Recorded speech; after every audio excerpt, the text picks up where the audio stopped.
Bonjour, chers étudiants et étudiantes. J'espère que vous allez bien. Notre leçon d'aujourd'hui est les adjectifs démonstratifs. Soyez attentifs. Les trois filles, Afaf, Silham et Myriam, sont dans une fête d'intégration en France. Afaf ne maîtrise pas l'usage des adjectifs démonstratifs.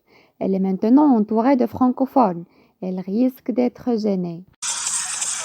J'ai beaucoup aimé cette musique. Oui, elle est très dynamique. Siam, tu sais, cette robe te va à merveille. On dit cette robe à Afaf. Ah oui, c'est ce que je voulais dire. Oui, c'est ça. Tu as entendu ce qu'elle a dit, cette meuf. Si Molière était en vie, il l'aurait étranglée.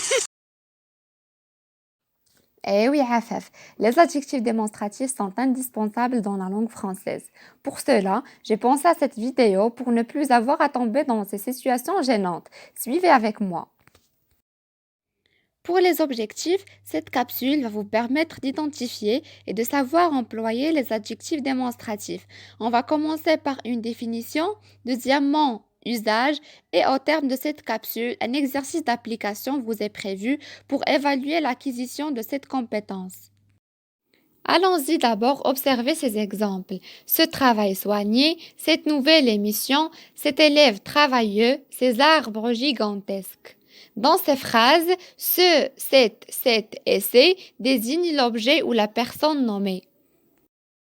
L'adjectif démonstratif accompagne le nom en montrant la personne, l'animal ou la chose dont on parle. Il se place toujours devant le nom et il n'existe que 4 adjectifs démonstratifs. Pour ce qui est de l'usage, vous allez voir, il est très simple et facile à comprendre. Commençons par ce. On l'utilise avec le masculin singulier. Exemple, ce travail. Cette, on l'utilise également avec le masculin singulier, mais quand on a un nom qui débute soit par une voyelle ou par un H muet. Exemple, cet ami, cet homme. Pour cette, on l'utilise avec le féminin singulier. Exemple, cette robe. Et non pas ce comme a dit Afaf. C'est, il s'utilise avec les deux genres quand ils sont au pluriel. Exemple, ces arbres.